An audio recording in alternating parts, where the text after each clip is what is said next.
Assalamualaikum warahmatullahi wabarakatuh. Selamat pagi, salam sejahtera bagi kita semua. Shalom, Om Swastiastu, Namo Buddhaya, salam kebajikan. Kami dari kelompok 7 akan mempresentasikan proyek kami yang berjudul Strategi Bersaing dalam Bisnis dengan saya, Aura Nurpuji Tia Lelita dengan NPM 23040 4010012.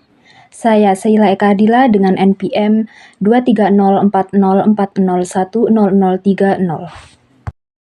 Sebelum kita mempelajari tentang cara yang akan kita lakukan dalam menyusun strategi bisnis, alangkah lebih baiknya kita harus mengetahui terlebih dahulu apa sih strategi bersaing dalam bisnis itu. Untuk strategi sendiri itu merupakan serangkaian keputusan atau tindakan manajerial yang mengarah pada penyusunan suatu strategi atau sejumlah strategi yang efektif untuk membantu tercapainya tujuan perusahaan atau organisasi.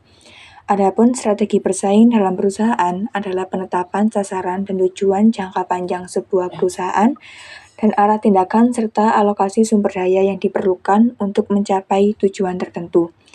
Strategi bersaing sendiri merupakan upaya untuk mencari posisi bersaing yang menguntungkan dalam suatu industri, dan perusahaan bisa memperoleh keuntungan bila 1. Memiliki keunggulan produk yang unik, 2. Dihasilkan dari proses yang kreatif, dan 3. Menciptakan daya saing yang khusus. Cara yang dapat kita lakukan dalam menyusun strategi bisnis yang pertama yaitu melakukan riset pasar. Riset pasar bertujuan guna memahami kondisi pemasaran pada produk atau layanan serta untuk melihat peluang di lapangan.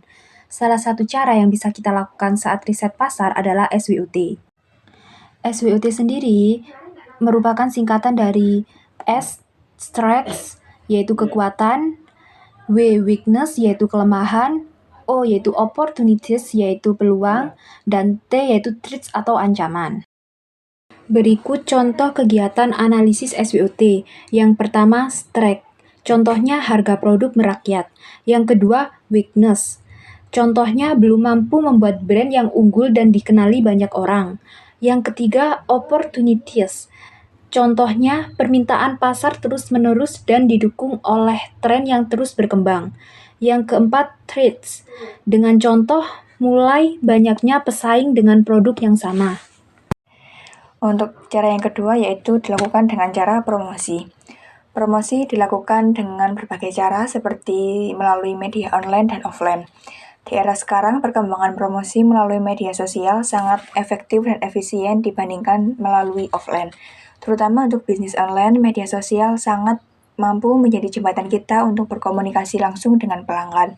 Contoh promosi online yaitu dengan cara kita membuat iklan di pamflet atau flyer atau juga dengan melakukan kerjasama dengan influencer. Tidak hanya secara online, kita juga bisa melakukan promosi secara offline. Misalnya dengan cara mendirikan stand pasar saat ada acara-acara besar, atau mungkin juga bisa kita dengan menyebar brosur di daerah-daerah yang memungkinkan banyak peminat untuk membeli produk kita, ketika dengan kita membuat potongan-potongan harga ataupun diskon, atau dengan memberikan minimal pembelian pada produk-produk tertentu. Yang ketiga dengan cara membranding merek atau produk. Dengan tujuan dapat mempengaruhi calon pelanggan untuk membeli dan menggunakan produk yang ditawarkan.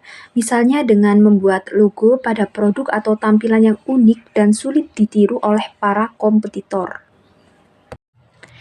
Cara yang keempat yaitu dengan kita mempunyai slogan atau tagline. Slogan sendiri bisa menjadi daya tarik bagi para pelanggan karena bisa membentuk sebuah keyakinan bagi pelanggan untuk memilih produk yang kita tawarkan. Salah satu contoh yang sering kita temui dalam kehidupan sehari-hari adalah tagline dari produk Indomie. Terlihat sederhana dan mudah diingat, namun mampu mendeskripsikan produk yang kita jual. Untuk yang kelima yaitu dengan cara mempertahankan kualitas produk. Salah satunya dengan cara mempertahankan cita rasa yang kita miliki tanpa mengurangi atau mengubah rasa tersebut, walaupun dengan adanya kenaikan bahan baku dan lain sebagainya. Jadi, kita bisa beri contoh, misal kita mempunyai produk makanan ya, meskipun bahan bakunya naik, kita tidak akan mengubah cita rasa produk tersebut. Cara yang terakhir yaitu dengan diperlukannya sumber daya. Jadi untuk memenuhi target kita dari strategi nomor 1 sampai dengan nomor 5 tadi, kita membutuhkan sumber daya yang baik supaya target bisnis yang kita jalankan bisa tercapai dengan mudah. Pengelolaan bisnis yang dimaksud yaitu tentang sumber daya manusia, baik itu internal maupun eksternal, serta fisik maupun non-fisik. Sumber daya yang mungkin perlu kita kelola setidaknya ada manusia, uang, fisik, teknologi, metode, dan pasar. Dan pengelolaan sumber daya yang baik diyakini mampu mengembangkan perusahaan dari sisi internal maupun eksternal. Untuk itu, perlu adanya strategi dalam dunia bisnis karena munculnya persaingan dalam bisnis merupakan hal yang tidak dapat dihindari. Karena pembisnis dituntut untuk selalu mengerti dan memahami apa yang terjadi di lingkungan perusahaan maupun pasar. Dan pembisnis juga harus paham akan keinginan konsumen, serta harus mengikuti berbagai perubahan yang ada di lingkungan bisnis tersebut. Melalui penjelasan singkat dari kami tadi, dapat disimpulkan bahwa sebelum memulai usaha, kita harus melakukan riset pasar terlebih dahulu. Hal ini dilakukan dengan tujuan untuk menyusun strategi terlebih dahulu sebelum mencapai tujuan yang kita inginkan. Dan penting untuk seorang pembisnis memahami tentang era digital karena perkembangan zaman saat ini membuat sebagian besar bisnis melalui media sosial. Dan pada akhirnya, strategi bisnis yang baik adalah jalan menuju bisnis yang lebih baik. Tanpa strategi, bisnis hanya bergantung pada keberuntungan saja. Sekian presentasi dari kelompok kami. Jika ada yang ingin bertanya, silakan. Kami akan memberikan jawaban, bukan harapan. Yang terakhir, jangan lupa sahabat-sahabat sekalian, like, comment, share, serta subscribe-nya, karena bagaimanapun semuanya sangat kami butuhkan. Bye-bye.